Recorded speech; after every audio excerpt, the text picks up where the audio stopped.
really proud of the defensive job we did. Especially the way Bensley Joseph and Jaden have been playing. I thought we forced them into some tough shots. I thought Jemiah and Steven and the guys that came off the bench did a good job making their life difficult. And then, over 50% from the field, against a team that's been defending really well. So, really good win for us. Providence had been playing great basketball, it's Big East basketball, so anytime you get a win, you feel good about it. Questions for the student athletes? Isaac, it was kind of back and forth there. Most of the game, it seemed like that's the way it was going to go down the stretch, and then you caught fire. What happened there? I can't remember who found me on the first one, but I was pretty open. He found me, and then after that, they just kept finding me. I was kind of hunting shots after I hit that first one because it felt pretty good, and I felt like in the flow of the offense, I could get some opportunities. So the guys just found me, and I knocked them down. That third one was really off balance. Have you ever taken one like that in your college career and you put it down as smooth? Was that the one on the right wing Left left corner? Oh yeah, that was off balance. Right. That was kind of a heat check, but it went in, so it's all right. I'll be the judge of that. Ryan, I mean, just obviously they're big because they're points, but I mean, in terms of momentum, what did Isaac's kind of heater do to change the game a little bit? Yeah, I mean, obviously when you go 4 for 4 in like 4 minutes of play or whatever it was, it's a big boost to the offense. Was able to stretch out the lead because, like you said, we were going back and forth with them for a little bit, and it's sometimes a dangerous game to play. So to kind of build that lead and stretch out a little bit was big time for us. Ryan, I think Steven found you on lobs like 4 times in the first half. How are you guys able to kind of get you loose, whether transition or the half court, and what were you guys seeing to make that an option for you tonight? I think it's just look. I mean, when you're 7'1", it's not that hard to go up and catch a ball and dunk. So Steve does a great job of looking for it, and when I actually run the floor well and run out of a screen well, then those things sort of open up for us because they either have to commit to taking away my lob or commit to taking away Steve-O's layup. And, Steve-O does a great job of reading that and flipping it up when they commit to him or taking the layup when they stay on me. Paul, you played with some pretty special distributors in your time here. R2, Trey last year, Steven was here. Obviously, you have Steven this year. Yeah. What is it about the connection between you and Steven that has really flourished this season and especially over the last, 2 weeks or so? Yeah, I mean, he's just a high-level player and a high-level thinker. He sees the game in a really, really high-level way. He's thinking 12 steps ahead all the time. So when you're playing with a guy like that, you just know he's going to see the play before it happens. He's going to find you if you're open. So it's really special. It makes my life a lot easier when you play with a guy like that. You think he was going to throw that one from half court? Oh, yeah. Yeah, I didn't know where the hoop was, so I was just hoping I was somewhere close to it when I jumped. They had some success at the rim early in the game, but it seemed like as the game went on, you were able to affect more of their attempts down low. Did you change anything with your depth, or just start to read their shots better? I think Oswin's probably one of the best lob threats we've played this year, so it's just kind of feeling out, how much I could hedge up on those guards coming down the lane and how much I had to stay on Oswin without giving up the lob. So I think I was a bit hesitant at first to give up that lob, but then I sort of started to feel it out through the game how much I could help off him and how much, So I think as the game went on, I got better at reading that. Ryan, what does this type of win do for this team's confidence, especially headed to back-to-back road games? Yeah, I mean, like Max said, any win in the Big East is tough to come by. So whenever you get one, no matter road, home, where it's at, it's a confidence builder, especially Providence is a really good team. They've been playing really good basketball, so it just furthers our belief that we're a really good team too, and we can play with anyone. You've seen it firsthand. You've been a part of it too, obviously. How does it change this team when your guys' bench comes off and you have 13 and Mason had 8 and Fedor chipped in a little bit? What do those bench contributions do for you guys as a team? I think it's really important. Obviously, our main guys are going to score a lot every game and, do everything for us offensively. But, guys off the bench can provide a spark here and there, make a couple threes, get some stops on defense, that's huge, and it really opens up, the focus off of those guys, because then we have 5 threats on the floor, with shooters out there. Isaac, is that your best spurt in college? Like here at Creighton? Probably, yeah. As far as shooting, I got scored on a couple times, so I have to fix that. But, yeah, as far as scoring, probably, yeah. 2 more for the guys.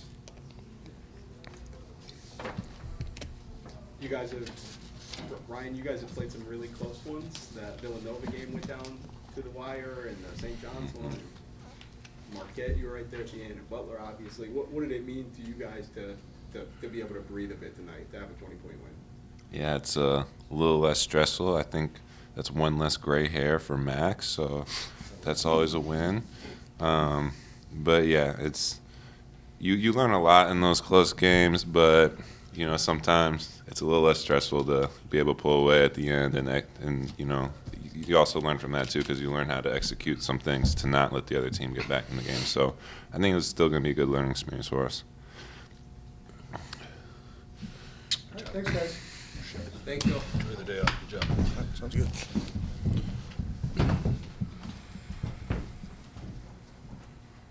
Questions for Coach? Yeah, defensively, I think between Bensley and Jaden, they've been putting up about 40 between them over the 3 games since they made the switch to bring Bensley off the bench tonight. 9 points, 19 shots. Like, what did you guys do defensively? Yeah, we're able to keep Kalk back in the paint, so we were able to block some of their cuts. I thought Jemiah did a fantastic job not letting Jaden get started, because once he gets started, he's hard to stop. And Bentley was Bensley was incredible in their last game, 7 of 9 from 3. And I just didn't think we maybe lost him one time where it was pretty open, but I thought the other ones were challenged. So I just thought our guards were really locked in, and you have the comfort of knowing Kalk's back there, so you can take some chances and try to keep it out of their hands. And we executed that pretty well. Missed a few blockouts that we have to clean up, but as Kalk said, Oswin he's really athletic. Corey Floyd does a great job getting to the offensive glass. He's physical. He plays low, and he moved us a few times on those offensive rebounds. Ryan has a few years on Oswin, obviously. What did you think of how Ryan handled the first meeting between the two of them?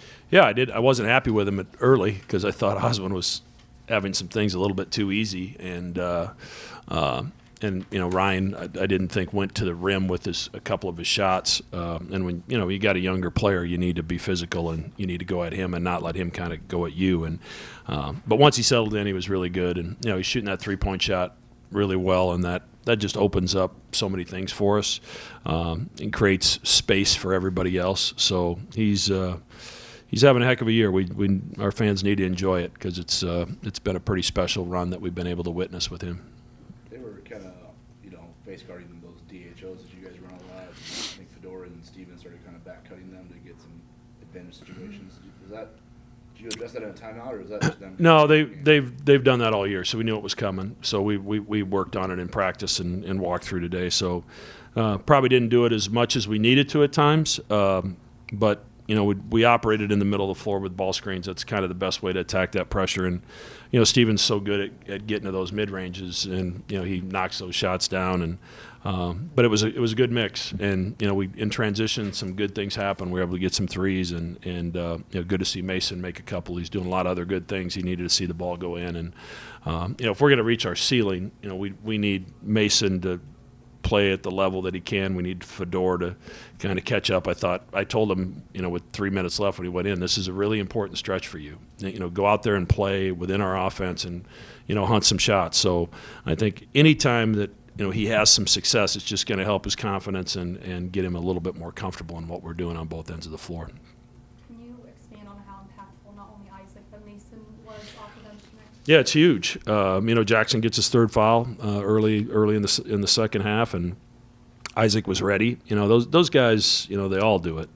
Ty and Jackson and Isaac and Steven, they're all in the gym every single day doing their work. So they're ready if their number's called. And Mason's continued to work in practice. He shot it well in practice, but his understanding of our spacing, of movement, and then defensively his ability to chase some guys off screens is something that we're going to need moving forward. So I've said it all along. I think he just needed to see a couple shots go in, and then hopefully he can get back to the old Mason from an offensive standpoint. Kim called him different. How would you describe a guy who can block? Called who different? Kalkbrenner. How would you describe a guy who can block 6 shots without committing a foul and give that level of protection around the rim? Yeah, I mean he does so much, and I think coaches in our league, and obviously there's some great defenders in our league across the board. There's a lot of great guards, but what he does for us is what he blocks is such a small part of the impact he has. Some people just don't go in there. There's for every block he has, there's 2 shots. There's at least for every 1 block, there's 2 shots that somebody takes that they have to throw higher to get over his hand, and they end up usually being misses. And then there's a bunch of shots they don't even think about taking because he's there. So he impacts the game in such an incredible way, and he's so intelligent with what he does. Understands when to leave his feet, when not to leave his feet, when to wall up. It's just been so much fun to coach him, and back-to-back games, I think, with 6 blocks, which is, it's pretty incredible. You knew when this roster was being put together that Steven and Ryan were kind of going to be the guys you leaned on this year, but through the last, I think I asked them, 4 or 5 games, what is it about them that's really kind of been those 2 down the stretch to close it out, and they've been able to do it? Well, they've played their whole career for this. They're both in their 5th year. They both have a lot of game experience, and that knowledge is powerful. You're trying to teach some of the other guys, and these guys are helping me teach it, and they're ahead of me at some points with what they say. And you heard Ryan talk about Stevens. The way he sees the game is different. It's special. And he'll come to me with some things that he sees on the floor that we adjust. So they're everyday guys. They don't really change their expression that much. Their teammates know what they're going to get out of them every single day, and most importantly, they've protected our culture. And it's that lesson in itself is so valuable to the younger people in our program because it gives us a chance to hold on to it moving forward in a time where it's very difficult to do that in college athletics. 2 more. How much did you feel like Isaac and Jason changed the game in the ways that they're capable of changing it? Yeah, I mean it's different ways. Jason's defensively and rebounding and sticking his nose in there. He got I believe he got Jaden in the post one time and made a nice play. And he's got a big body, and then Isaac stretches the floor. And Isaac, I didn't think he had his best defensive game tonight, but his improvement defensively from a year ago is significant. So that's been good to see, and he's been out there in some critical times in games because he's doing a great job defensively. You tied Luke Arnsaka with as far as Big East wins. Does that just mean you're old, or yeah, it does. Or Thanks, does that Mike. mean, I guess, Yeah. to you, because he's a legendary. Yeah, I mean it's we've been in the Big East now? Is it 11 years? 12? Is this 12? So we've had a lot of good teams. And when you have good teams, you got a chance to win. If you don't have good teams, you're not going to break any records because you're probably going to be gone.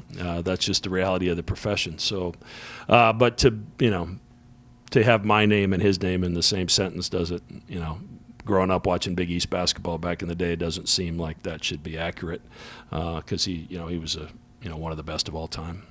Thank you, Coach. Thank you. Thanks, Mac.